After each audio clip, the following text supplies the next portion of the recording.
Think about a team so secretive, their operations were known only to a select few. The MAC VSOG, established on January 24, 1964, by the Joint Chiefs of Staff, was a top-secret unit in the Vietnam War. Operating under the Military Assistance Command Vietnam, it included elite operatives from the Green Beret, Navy SEALs, Air Force Commandos, CIA, and Marine Corps reconnaissance teams. This unit was distinguished by its high level of secrecy, surpassing all other military units in covert operations during the war. Initially, MAC VSOG faced organizational challenges. Its first commander, Colonel Clyde Russell, struggled to create a functional organization as United States Special Forces were not doctrinally or organizationally prepared for its intended missions. The unit's early operations included continuation of the CIA's agent infiltrations, with teams of South Vietnamese volunteers parachuted into North Vietnam, most of whom were quickly captured. Maritime operations also fell short of expectations initially. MAC VSOG's mandate included undertaking various forms of unconventional warfare in Vietnam. This included reconnaissance and rescue missions, psychological warfare, and capturing enemy prisoners.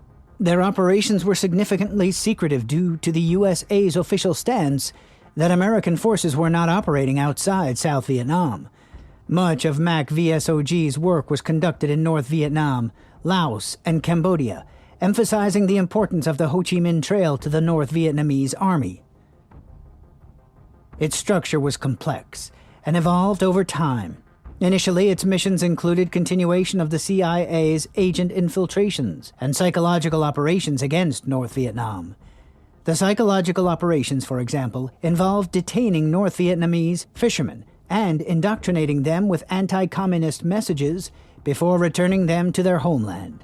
These operations were supported by SOG's Air Arm, the First Flight Detachment, consisting of modified C-123 provider aircraft, which conducted agent insertions, resupplies, and leaflet drops. The unit's ground operations were primarily conducted through reconnaissance teams, initially called Spike Teams, and later Recon Teams.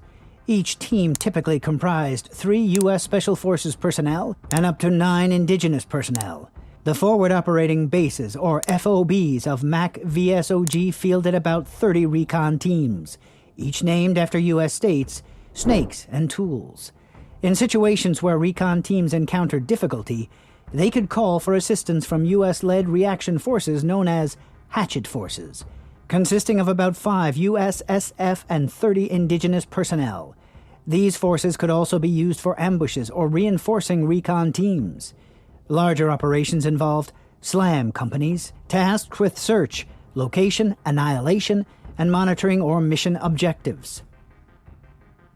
By late 1967, MAC VSOG had matured and was divided into 3 subordinate geographical commands: Command and Control North, CCN, Command and Control Central, Triple CCC, and Command and Control South, CCS.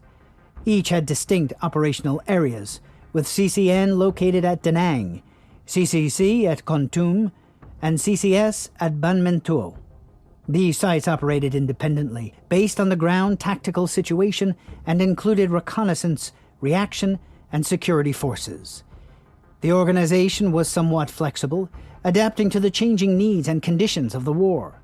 The CIA played a significant role in MAC VSOG's operations during the Vietnam War, particularly in the transition of responsibilities and the application of unconventional tactics. Initially, MAC VSOG, which stood for Military Assistance Command Vietnam Studies and Observations Group, was a joint venture between the U.S. Special Forces and the CIA. This collaboration was a forward-thinking concept that merged intelligence gathering with military expertise.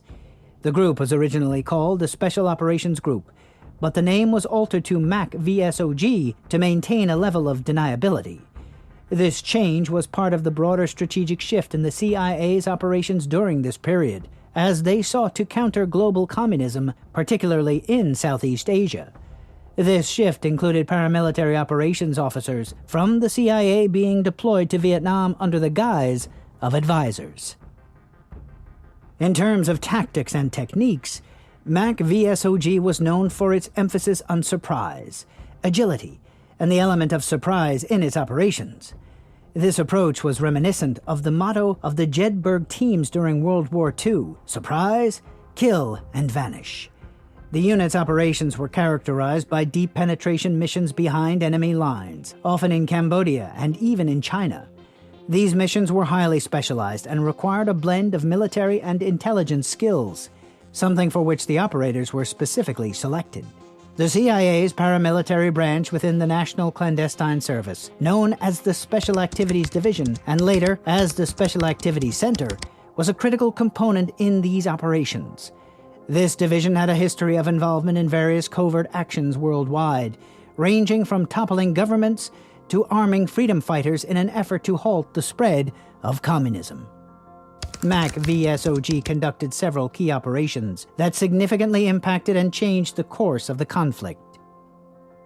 One notable operation was Operation Daniel Boone, or OP-35, initiated in April 1967. This operation involved cross-border reconnaissance into Cambodia, a country then considered neutral in the conflict. The mission aimed to uncover the extent of North Vietnamese operations using Cambodia in their logistical system. During this operation, SOG teams, which were smaller teams of up to 10 people, undertook hundreds of cross-border operations under their Ground Operations flag. The teams were comprised of Green Beret and indigenous people, both specialized in unconventional warfare. Constrained by the lack of air support and other resources, they had to rely primarily on stealth while crossing the border on foot. This operation was part of MAC VSOG's expanding and diversifying role, which included supporting construction for the Muscle Shoals electronic barrier system and the placement of electronic sensors in Laos and the demilitarized zone. Another significant operation was the involvement of MAC VSOG in the Ho Chi Minh Trail, a critical logistic network for the North Vietnamese. MAC VSOG teams conducted deep reconnaissance, gathering intelligence, capturing enemy soldiers, and even engaging in prisoner-snatching missions. These operations were extremely dangerous, often involving small teams of American soldiers paired with South Vietnamese guerrillas facing large enemy forces.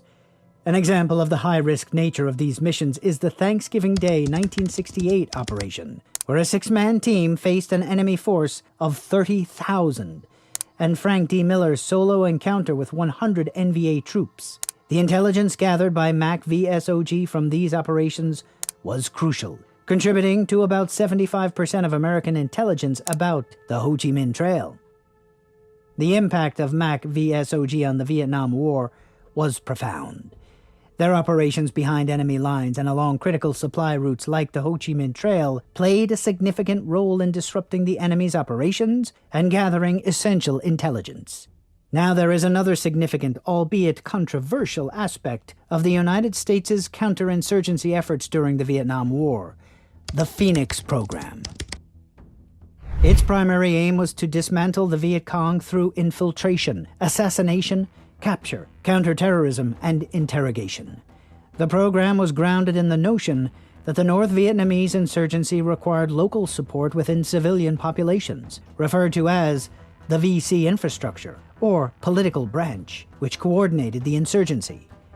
The Phoenix program's operations targeted civilians suspected of being Viet Cong members or sympathizers, often involving local militia and police.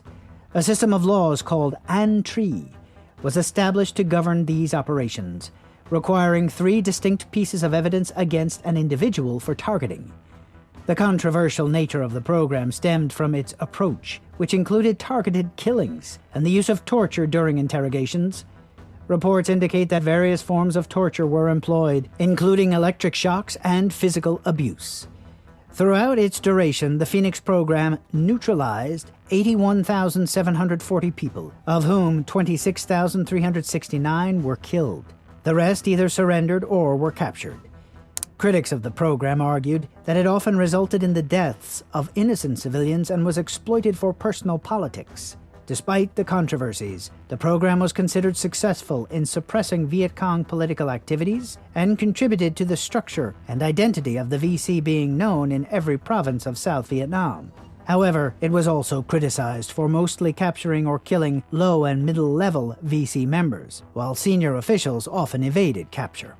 The program's operations led to intense scrutiny and criticism, particularly concerning the number of civilian casualties and the nature of its activities, which were labeled by some as a civilian assassination program. This public disclosure and subsequent criticism led to congressional hearings in 1971 and significant pressure on the CIA to shut down the program. If you like what we're doing here, consider subscribing, and see you all in the next video. Thank you.